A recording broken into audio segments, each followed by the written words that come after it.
Subscribe कीजिए facts and tax YouTube channel को और बेल आइकन को दबाइए लेटेस्ट वीडियोस के लिए। अवचेतन मन यानी कि सबकॉन्शियस माइंड, जो कि इस दुनिया का सबसे पावरफुल चीज़ माना जाता है, जो कि हमारी बॉडी का सबसे बड़ा रिसोर्स भी है। हमारे ब्रेन में दो पार्ट्स होते हैं, चेतन और अवचेतन मन।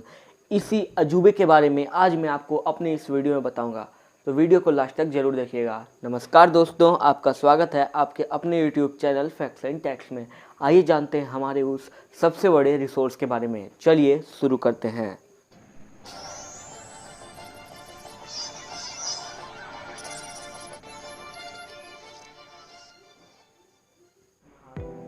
ब्रेन यानी कि दिमाग। ब्रेन यानी कि दिमाग के दो मूलतः पार्ट होते हैं, एक चेतन मन यानी कि कॉन्शियस माइंड और एक अवचेतन मन यानी कि सबकॉन्शियस माइंड। चेतन मन यानी कि कॉन्शियस माइंड के बारे में तो साइंटिस्ट को बहुत कुछ पता है, पर अनकॉन्शियस माइंड के बारे में बहुत कम लोग जानते हैं। सॉरी, अनकॉन्शियस नहीं, सबकॉन्शियस। बात तो वही हुई, लेकिन स्पेलिंग मेक्स अ डिफरेंस। अब बात करते हैं कि इन दोनों में ह्यूज डिफरेंस क्यों है। चेतन मन एक नॉर्मल इंसान, मान के चलो कि हम इलस्ट्रेशन करते हैं कि दो इंसान हैं, एक ए और एक बी।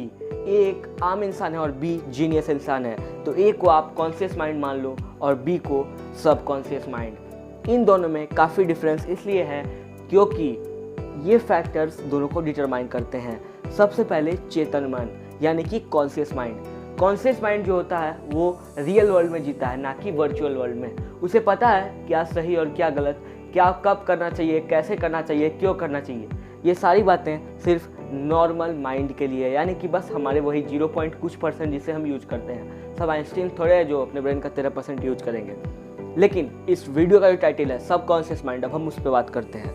सबकॉन्शियस माइंड जो कि दुनिया का सबसे बड़ा अजूबा है, ऐसा साइंटिस्ट कहते हैं। ऐसा क्यों, ये मैं आपको आगे वीडियो में बताऊंगा, लेकिन उससे पहले जान लेते हैं ये सबकॉन्शियस माइंड होता क्या है। सबकॉन्शियस माइंड ब्रेन का ऐसा पार्ट होता है जो कि आसानी से एक्टिव नहीं होता है। उसे एक्टिव करने के लिए कुछ चीज़ें करनी पड़ती है, मतलब कोई तांत्रिक चीज़ें नहीं, कुछ साइंटिफिक चीज़ें, जिसके वजह से वो सबकॉन्शियस माइंड एक्टिव हो जाता है। और एक बात याद रखना, जिसने भी उस सबकॉन्शियस माइंड को एक्टिव किया है ना, उसने इस दुनिया पर राज किया है। जी हाँ, आपने बिल्कुल सही सुना, उसने इस दुनिया पर राज किया है। इसका मतलब ये नहीं कि राजा बन के राज करें, अपने नॉलेज, अपने इंटेलिजेंस से। ओके, तो अब जानते हैं सबकॉन्शियस माइंड के बारे में कुछ छोटे मोटे फैक्ट्स, जो कि छोटे मोटे तो हैं लेकिन बहुत ज़रूरी हैं। सबकॉन्शियस माइंड एक ऐसा पार्ट होता है ब्रेन का जो कि पूरी तरह से एक्टिव नहीं होता है। अगर आप उसे एक्टिव करना चाहते हो ना, तो थोड़ा परिश्रम कीजिए, थोड़ा लेबर कीजिए। और फैक्ट नंबर 2 जो कि उससे भी इम्पॉर्टेंट है, ये कि सबकॉन्शियस माइंड कॉन्शियस माइंड से कई ज़्यादा ऊपर होता है, लेकिन स्टार्ट होने के बाद जब तक वो एक्टिव नहीं है तब तक वो कुछ भी नहीं है। तो अब जानते हैं सबकॉन्शियस माइंड को एक्टिव कैसे करें, जो कि वीडियो का थंबनेल है। सबसे पहले पहला स्टेज और दूसरा स्टेज, यानी कि सबकॉन्शियस माइंड को अगर कोई एक्टिव करना चाहता है तो उसमें 2 स्टेज होते हैं। 2 स्टेज। स्टेज 1, इसमें आपको सबकॉन्शियस माइंड को एक्टिव करने के लिए किसी भी चीज़ को रेपिटेडली करना होता है, यानी किसी भी चीज़ को दोहराना होता है। इस चीज़ को समझने के लिए मैं आपको एक एग्जांपल देता हूँ। मान लो कि आप हर रोज़ रात को सोने से पहले गायत्री मंत्र पढ़ते हो या घर पे बात करते हो किसी से। ओके, तो आप एक दिन करो इस चीज़ को, ठीक है। लेकिन ये साइंटिफिकली प्रूवन है कि कोई भी चीज़ को अगर आप 21 दिन तक लगातार, यानी कि 21 दिन तक रेगुलर करते हो, तो वो आपको सबकॉन्शियस माइंड को याद हो जाता है। ओके, अब आपको आपका नाम कैसे याद है, वो आपके सबकॉन्शियस माइंड में फीड है कि मेरा नाम ये है। और कई बार आपने देखा होगा कि जब ब्रेन में चोट लगती है तो लोग अपना नाम भूल जाते हैं, वो इसीलिए क्योंकि वो सबकॉन्शियस माइंड से डिलीट हो जाता है। अब अगर ब्रेन को याद हो जाता है, यानी कि हमारे सबकॉन्शियस ब्रेन को, इस वीडियो में हम ज़्यादातर बात उसी का करेंगे, इसलिए अगर मैं बीच में बोल भी दूं कि ब्रेन को, तो आप सबकॉन्शियस माइंड ही समझिएगा। ब्रेन के मेनली 2 पार्ट होते हैं, मैंने आपको बताया, कॉन्शियस और सबकॉन्शियस। तो अगर हम रेपिटेडली उस चीज़ को करते हैं तो हम उसे एक्टिव कर सकते हैं। ये सबसे ईजी और सिंपल तरीका है हमारे सबकॉन्शियस माइंड को एक्टिवेट करने का। अब दूसरे तरीके की तरफ आते हैं, यानी कि स्टेज 2। उसमें ये सबसे अजूबा वाला पार्ट है, यानी कि जो मैंने आपको बताया था ना कि दुनिया का सबसे बड़ा अजूबा हमारा सबकॉन्शियस माइंड है, उन 7 अजूबे से भी ऊपर। ओके, जो हर इंसान के पास है, और अगर वो इंसान उसे यूज़ कर ले तो कहीं भी राज कर सकता है। स्टेज 2 ये है कि सबकॉन्शियस माइंड को ये नहीं पता होता है कि क्या इमेजिनेशन है, क्या वर्चुअलिटी है और क्या ट्रूथ है। तो अगर कोई चीज़ कोई आदमी कोई चीज़ पाने के लिए बहुत मेहनत कर रहा है, यानी कि बहुत हार्ड वर्क कर रहा है, डेडिकेटेड है, तो वो बड़े आराम से उसे पा सकता है। अब कैसे, इसके लिए मैं आपको एग्जांपल देता हूँ। मान लो एक गरीब आदमी है, ओके, लेकिन उसका सपना है मर्सिडीज बेंज खरीदने का, तो वो कैसे खरीदेगा? ऑब्वियस सी बात है, सब लोग कहेंगे कोई नहीं खरीद सकता है।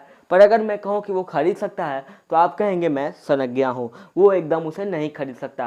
पर माय ब्रदर्स, वो उसे खरीद सकता है, क्योंकि हमारे सबकॉन्शियस माइंड को ये नहीं पता होता है कि क्या वर्चुअलिटी है और क्या ट्रूथ है। तो अगर वो पूरी शिद्दत से मेहनत करे, मेहनत यानी कि हार्ड वर्क, पैसा कमाने चाह ले कि मुझे बस वो चाहिए ही चाहिए, तो ब्रेन ऐसा रिलीज करता है पावर्स और ऐसा रेज, जिससे कुछ ऐसा हो जाता है कि वो सबकॉन्शियस माइंड उसे वो मर्सिडीज बेंज दिला देता है। अब इस साइंस के पीछे का थियोरी क्या है? तो theory of attraction, the law of attraction इस लॉ को गवर्न करता है। लॉ ऑफ अट्रैक्शन के अनुसार अगर आप कोई चीज़ को पूरी शिद्दत से चाहो, यानी कि मतलब आपको उसे बस चाहिए ही चाहिए, फिर चाहे वो कितनी भी महंगी चीज़ क्यों ना हो, तो एक बात याद रखो कि द थ्योरी ऑफ अट्रैक्शन यही कहता है कि सबकॉन्शियस माइंड वैसा रेज निकालेगा जिससे आप उसे पा सकोगे। सबकॉन्शियस माइंड की एक और बड़ी बात यह है कि सबकॉन्शियस माइंड ये नहीं जानता कि कौन किस स्टेज का है, यानी कि कौन गरीब, कौन अमीर, कौन कोरोना वायरस, कौन सार्स वायरस, कुछ भी नहीं। वो बस उस चीज़ को ठीक करना जानता है। अब मान के चलो कि मैं कोरोना वायरस से ठीक होऊंगा ही होऊंगा, ये आप सोच लीजिए, तो मेरा यकीन कीजिए कि आप ठीक हो ही जाइएगा। बहुत सारे लोग इस फिनोमिनन को विल पावर कहते हैं, पर एक्चुअली में ये सबकॉन्शियस माइंड का ही पावर है। मैं उम्मीद करता हूँ कि आज की वीडियो आपको अच्छी लगी होगी। प्लीज़ चैनल को सब्सक्राइब कीजिए, अभी चैनल नया नया है, ताकि ऐसे ही साइंस और टेक्नोलॉजी से रिलेटेड इंटरेस्टिंग वीडियोस मैं आप तक लाता रहूँ। वीडियो को लाइक कीजिए प्लीज़, और बेल आइकन को दबाना भूलिए हमारे वीडियोस के नोटिफिकेशन सबसे पहले पाने के लिए। मिलते हैं अगले वीडियो में, तब तक के लिए अपने परिवार और अपने आप को सुरक्षित रखिए। जय हिंद, जय भारत।